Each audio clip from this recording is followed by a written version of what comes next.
¿Cómo están, estudiantes? Tengan ustedes un excelente día. Nuestra clase del día de hoy se trata como tema teoría celular y nuestro objetivo es conocer la organización estructural y funcional de la célula como unidad constituyente de los seres vivos y sus teorías. Bien, les voy a presentar un Hola video, amigos, pero antes quiero seguramente que sepáis que ustedes soy una recuerden célula, una pero me clase que gustaría que vimos supierais más sobre hace mí. unas semanas Así que os acerca hablaré de de la cómo teoría nosotros, celular. Un poco de básicamente cómo historia. los científicos Uno de los dieron el primeros en observar descubrimiento de la célula animáculos en y una gota mediante de qué. agua fue Leeuwenhoek, con un Básicamente para microscopio estudiar de la su célula, invención. los científicos han Fascinante. desarrollado Aunque instrumentos debería especiales tener como más los cuidado con el agua microscopios. que Si bebo. ustedes tienen en este momento el Por libro aquellos de Ciencias tiempos, Naturales, Hooke van a observaba ir a la una lámina de página corcho 21 y y descubrió van a una subrayar lo estructura en siguiente. forma de celdilla En a la que denominó 1665, célula. Robert Celda Hooke en fabricó el latín. primer De microscopio acuerdo, compuesto no fui con muy el cual original observó con y el descubrió nombre. a las células, No a fue las hasta que el le siglo dio ese nombre XIX cuando porque tres les recordaba científicos a las alemanes, células de los Schleiden, monos. Schwann Pero y Virchow, postularon la lamentablemente teoría celular. su A microscopio partir era de hoy, muy básico. vas a De ser hecho, las famosa en células la que él biología. analizó eran ¡Genial! células muertas, ¿no? Esta teoría Pero más tiene adelante tres el comerciante puntos. holandés Primero, Anton van todos los seres vivos están Leeuwenhoek constituidos por células. logró ¿Significa eso que aumentar no la soy más visión que de un un puñado de objeto millones hasta como tú? 270 veces Básicamente. sin alterar la nitidez. Segundo, Construyó la célula un es la unidad microscopio funcional y con de los ellos seres logró vivos. describir Por los así glóbulos decirlo, rojos y una los célula se capilares. puede considerar Este viva hombre por fue el sí primero misma. en ver lo Un que más orgánulo, tarde se no. llamarían las bacterias Me y largo de la protozoos, célula. a las cuales las Ribosoma, denominó quiero ser libre. animáculos. No lo hagas, Pero bien, mitocondria. en No 1930 ya sobrevivirás. aparece el microscopio eléctrico, Tercero, toda célula cuyas sin ventajas excepción fueron lograr procede un de aumento otra de 1000 anterior. veces Es el decir, objeto observado, provengo de una mejor célula y esta resolución de y otra mayor y de definición. otra. Y así Pero bien, durante para miles no de dar más millones largas de al años. asunto, vamos a ver el siguiente video, presten mucha atención. Ahora que ya conocéis la teoría celular, no solo me conocéis mejor, además, os conocéis mejor a vosotros mismos.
Bien, básicamente de qué se habló en el video, estuvimos nosotros hablando de la teoría celular.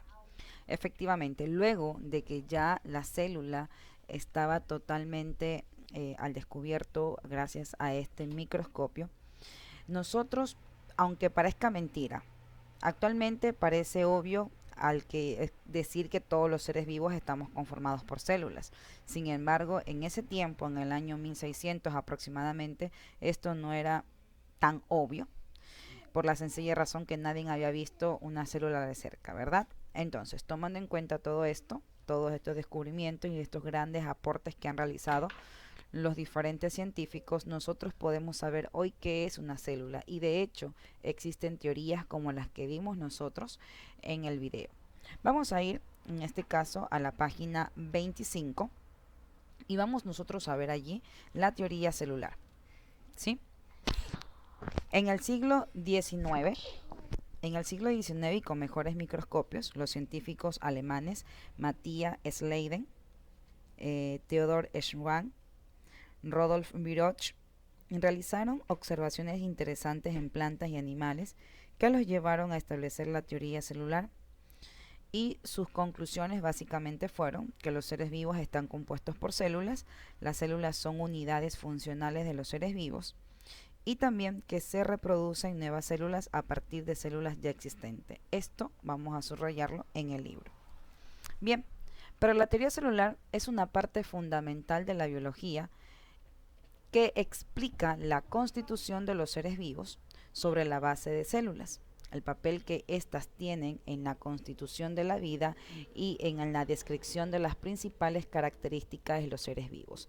Aquí nosotros tenemos una línea de tiempo, vemos que en un inicio quien pudo observar primero la célula fue Robert Hooke, luego el señor Anthony van Leeuwenhoek pudo modificar este microscopio y ver muchas más cosas. Luego, ya con todos estos descubrimientos de estos dos personajes científicos, dos personajes más, Schleiden como Schwann, entablan dos teorías. Básicamente, la primera dice que la célula es la unidad estructural de todo ser vivo y que todos los organismos están formados por células, ¿verdad?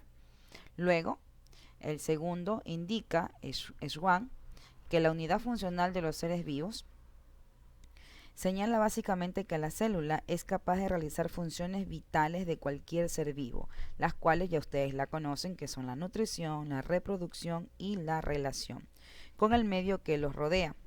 Ya para el año de 1855 llega Rudolf Virchow, que indica él que toda célula procede por división de otra célula ya existente, ¿no? Entonces aquí en este tercer postulado dice que la célula es la unidad de origen, por lo que toda célula proviene de una anterior y se reproducen mediante división celular. Para estudios relacionados con la genética, en cambio, se contempla un cuarto postulado, planteado en este caso por Oscar Hedwig en 1876, donde él indica que la célula es la unidad genética de todo ser vivo, ya que en ella está el contenido material genético heredable. Básicamente que allí tiene un núcleo, en el caso de las células eucariotas, donde está el material genético para la reproducción de un nuevo ser vivo, ¿sí? Entonces, estos postulados permiten entender los principios generales bajo los que se rigen las células y la vida de todos los organismos. Todos los postulados de la teoría celular indican a la célula como la unidad de origen, siendo la unidad básica de la vida, la única unidad de donde pueden nacer otros y siendo necesariamente a partir de una preexistente, ¿sí?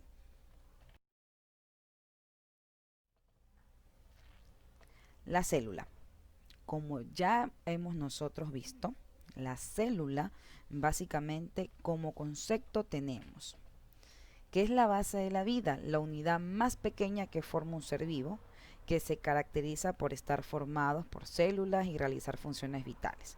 Por ejemplo, la de nutrición, relación y reproducción.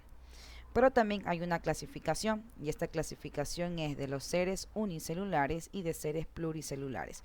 ¿Cuáles son estos seres unicelulares? Los unicelulares son los que están compuestos por una sola célula y los pluricelulares los que están compuestos por más de dos células, ¿no? De dos a más de a más células.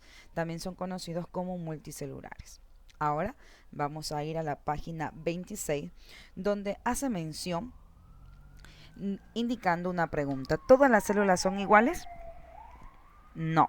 Existen diferentes células que se clasifican con base en diferentes criterios. Por ejemplo, según su tamaño y complejidad, su forma, etc. Pero bien, vamos a ver. Las células según su grado de complejidad. Tenemos. En la mayoría de seres vivos, el ADN está en el interior de un núcleo diferenciado. A estas se las conoce como células eucariotas. Sin embargo, si el material genético se encuentra disperso en el citoplasma, estamos ya hablando de células procariotas. las mismas que presentan estructuras comunes. Por ejemplo, la célula eucariota y la procariota tienen muchas diferencias, ¿verdad? Entre ellas es que la célula procariota es primitiva, fue la primera en existir y a partir de ella nace o evoluciona esta célula eucariota. Pero básicamente, ¿en qué se parecen o cuál es su estructura común? Tenemos la membrana celular, que es la que envuelve y protege a este núcleo. Estamos hablando de todo esto. Tiene una membrana celular, ¿sí? Envuelve y protege a toda la célula.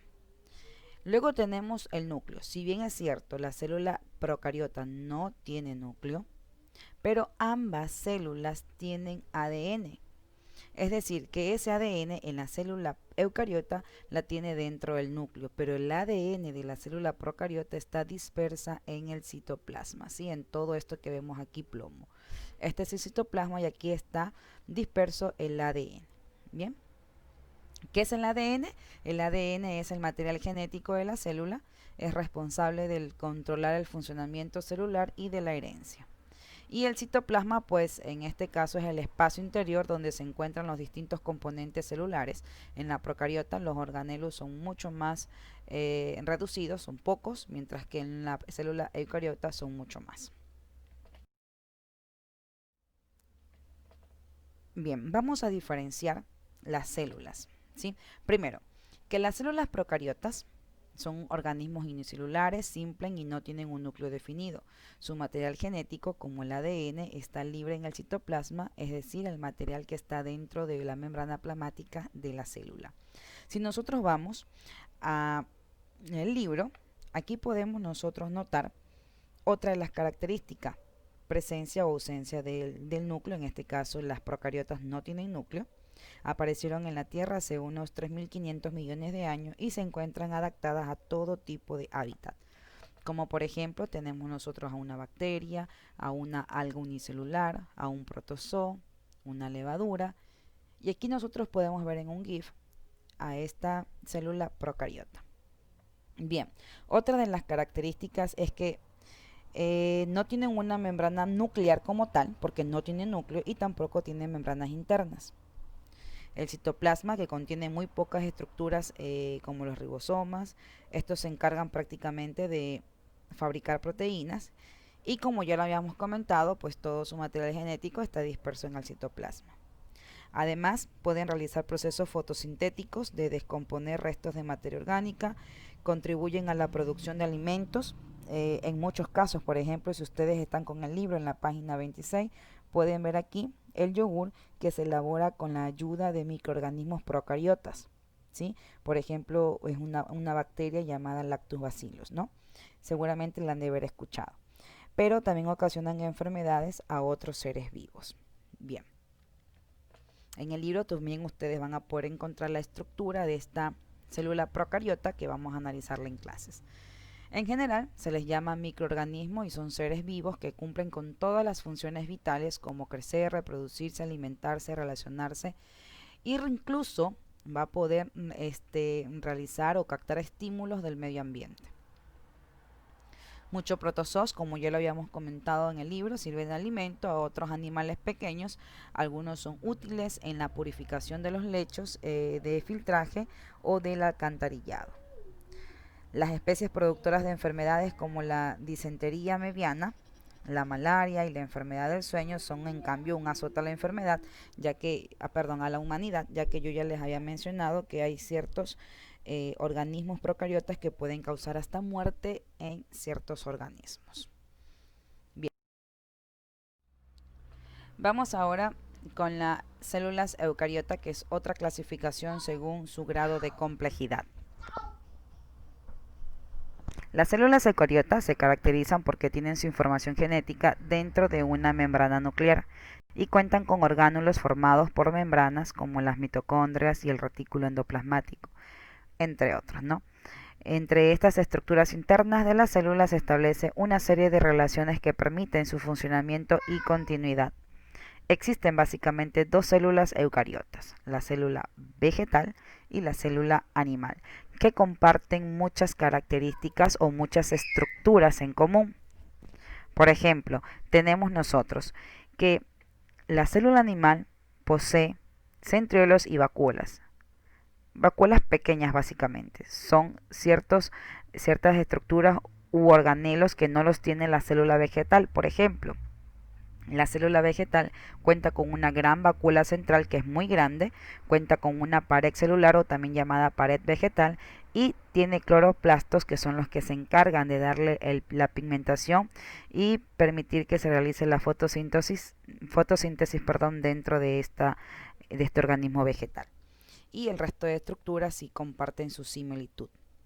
Bien, estas células se originaron hace aproximadamente 1500 millones de años.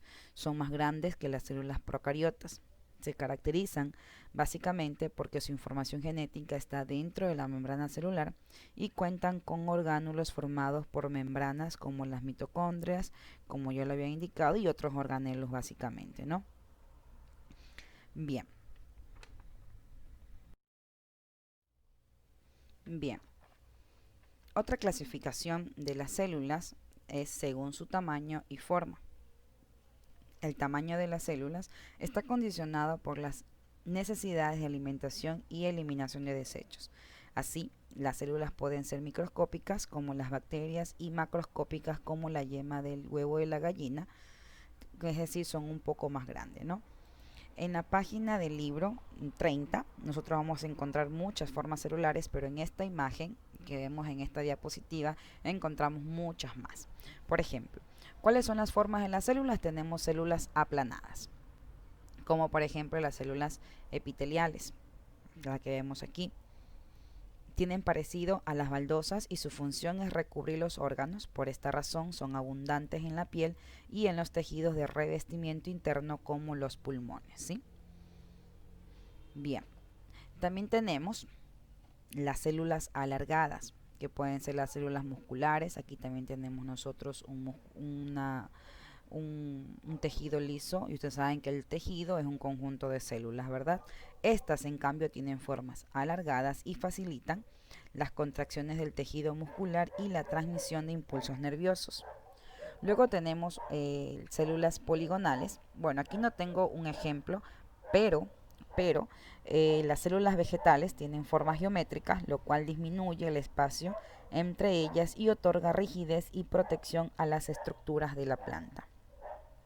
También tenemos células irregulares o proteiformes, que tienen formas irregular, como por ejemplo aquí el espermatozoide, ¿sí? Otra que tiene una forma irregular podría ser una neurona. Entonces, esta forma hace que se modifique de acuerdo a la característica del medio donde se encuentra. También una ameba es un muy buen ejemplo de esta clase de células. Y también tenemos las células esféricas, como por ejemplo un óvulo, una célula adiposa. Son pequeñas y tienen formas de disco, permanecen en medios líquidos como el agua, la sangre y la savia de las plantas. Algunas algas, protozoos y bacterias también presentan esta forma. Bueno, en todo caso, pues recuerden chicos, hasta aquí va a ser la clase del día de hoy. Tienen ustedes un deber en la página 20 y 22. Por favor, no olviden de realizarlo. Espero que tengan ustedes una excelente tarde. Pasen bien.